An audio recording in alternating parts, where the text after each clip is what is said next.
Salut les amis, coucou les petits loups.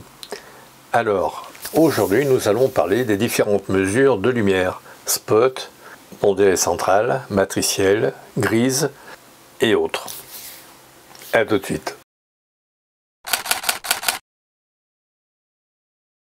Les fabricants d'appareils photo n'ont eu de cesse de faire évoluer leur appareil photo, contrairement à ce que veulent bien nous faire croire les journaleux qui disent « Ouais, ils n'ont pas forcé leur talent, c'est simplement qu'une évolution, il n'y a pas de révolution ». Oui, enfin, il n'empêche qu'à l'heure actuelle, nous avons une détection de l'œil pour l'autofocus, pour les vidéos en automatique. Moi, je suis désolé, je veux dire qu'il y a 4-5 ans, on n'aurait jamais imaginé avoir ça à notre disposition. Nous n'avons jamais eu jusqu'à présent des appareils photo aussi évolués et performants.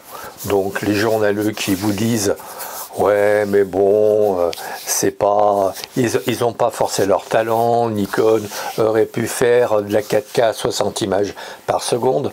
Alors nous allons bientôt pouvoir disposer de cet argument et voir de quoi il en retourne.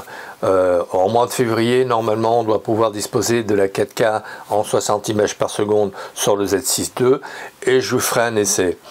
Est-ce qu'il y a une réelle différence? Est-ce que cela nous apporte beaucoup en plus? Nous verrons ça. En attendant, pour l'instant, nous allons parler des mesures de la lumière. Alors, comme je vous le disais pour l'hyperfocale, les fabricants n'ont eu de cesse que de faire évoluer leur matériel. Au tout début, on enlevait le bouchon de l'objectif, on attendait un certain temps et on remettait le bouchon et advienne que pourra. Après, nous avons eu la mise au point sur les objectifs, ce qui a été une véritable évolution ou révolution, comme on veut. Puis, nous sommes passés à la mesure avec une cellule, à la mesure du paysage ou de la scène à photographier. On a miniaturisé les cellules qui ont été incorporées dans les appareils photo et avec mon Pentax Spotmatic 2, j'avais une mesure spot, c'est-à-dire centrale. Ce qui me permettait de faire la mise au point de la lumière sur un visage et de faire une photo de groupe bien exposée sur les visages. Pourquoi avons-nous d'abord une mesure spot? Eh bien tout simplement parce que la lumière passait à travers un tout petit objectif et donc effectivement la meilleure façon de mesurer la lumière c'était celle qui passait à travers l'objectif avec la cellule derrière, située derrière l'objectif qui mesurait le faisceau lumineux. Donc forcément c'était une mesure centrée. Puis nous avons eu une mesure pondérée centrale, c'est-à-dire avec une évolution sur le pourtour autour de la mesure spot, et comme les Japonais sont des gens pragmatiques, ça ne fait pas doublon, on le garde. La matricielle, comme pour la mesure intégrale chez Canon, Nikon a sorti sur son Nikon F4 une matricielle. Alors, elle a été ajoutée en même temps qu'un obturateur vertical à rideau métallique qui permettait d'atteindre des vitesses de synchronisation du 250e. Donc, évolution toujours, au lieu du 60e de seconde comme habituellement. Donc, là encore, on a eu une évolution du matériel à partir de ce Nikon F4 en 1988. J'imagine que pour Canon, il en est de même. D'ailleurs, je vous mets les différentes petites mesures matricielles, intégrales, etc. Ici, ou là, mais non, plutôt ici. Ici, d'un diagramme qui vous permet de voir les différentes configurations de cette mesure intégrale. Alors, la mesure de chez Nikon, c'est en première ligne. Alors, où se trouvent les différentes mesures? Elles se trouvent dans le menu prise de vue, sous-menu mesure. Nous avons dans l'ordre la mesure matricielle, ensuite vient la mesure centrale pondérée, ensuite la mesure spot, et enfin, actuellement sur le Z6 II, parce que je n'ai pas le Z6 donc tout court, j'imagine que c'est la même chose, mais bon, je prends mes précautions. Sur le Z6 II, la mesure pondérée aux hautes lumières. Qu'est-ce que la mesure spot? La mesure spot, c'est le faisceau lumineux qui est analysé au niveau central. Dans quel cas je l'utilise? Eh bien, je l'utilise en portrait pour isoler un visage. Je me mets en mode téléobjectif, je mesure, j'appuie sur le bouton AE Lock, je me remets en position entre guillemets de prise de vue pour le cadrage final et je déclenche. C'est ce que j'appelle la PML et non pas Paris-Lyon-Marseille, mais Paris-Marseille-Lyon sur proche, mémorisation et loin. Donc près, mémorisation, loin. PML.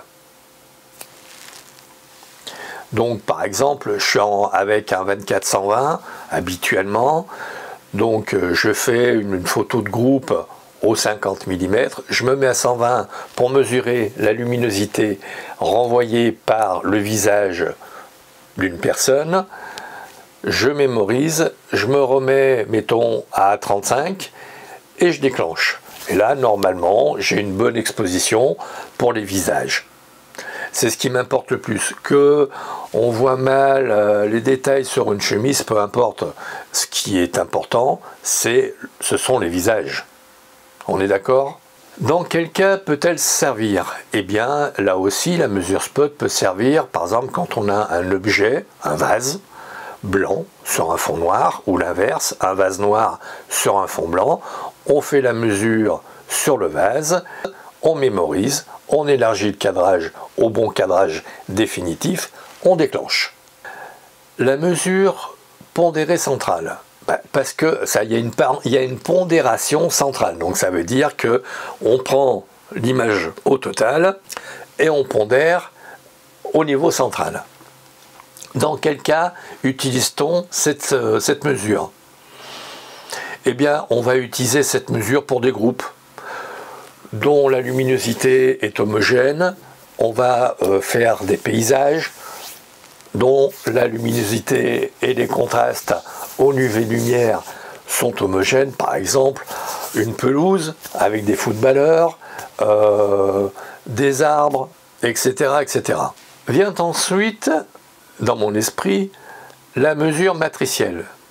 Pourquoi? Eh bien, tout simplement parce qu'il semblerait que ça soit la plus complète.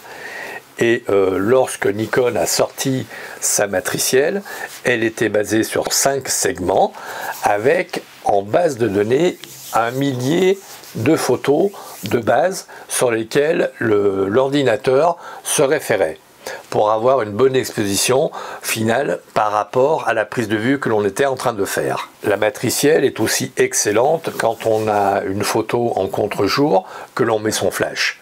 La cellule analyse les hautes lumières, les basses lumières et le sujet central, grosso modo.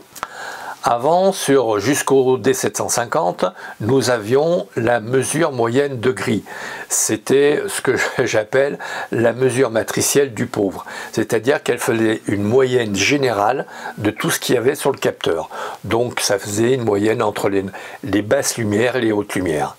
C'était celle que j'utilisais quand je ne savais pas trop faire ou quand je ne savais pas comment me dépatouiller d'un paysage ou d'une scène à prendre.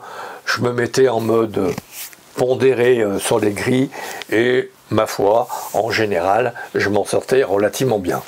Et la mesure actuelle pondérée haute lumière, et je présume que c'est une mesure qui préserve les hautes lumières pour avoir du détail dans les hautes lumières.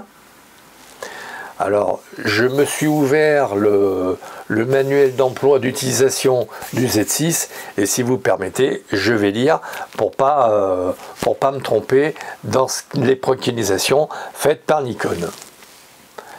Alors, dans le manuel d'utilisation, page 111, il est écrit que la mesure pondérée haute lumière accorde plus d'importance aux hautes lumières. Utilisez cette option pour conserver plus de détails dans les hautes lumières. Par exemple, lorsque vous photographiez des artistes sur scène éclairés par des projecteurs. Donc, c'est bien ce que je pensais. Donc, avec le Z6 II, on a perdu la moyenne sur les grilles. Les gens, comme je vous disais, les Nippons sont des gens pragmatiques. Si ça fait doublon, on enlève. Donc, elle faisait vraisemblablement doublon avec la matricielle. Donc, Nikon a retiré la mesure des grilles moyens du Z6 II. Donc, paix à son âme. Voilà les amis l'essentiel sur l'utilisation des différentes mesures. Après, chacun a ses petites habitudes. Personnellement, j'utilise beaucoup la mesure spot parce que je sais où prendre la lumière. Pour ceux qui ne savent pas trop, la mesure matricielle est quand même, on va dire, bretelle plus ceinture pour un pantalon. Voilà, au niveau photographique. Si vous avez des questions, bien n'hésitez pas. Sous la vidéo, vous posez vos questions. Si vous avez aimé cette vidéo, vous likez, vous partagez, vous faites du bruit autour de cette vidéo. Vous faites abonner et vous vous abonnez vous-même. Merci de votre écoute. Restez à l'écoute et à très vite.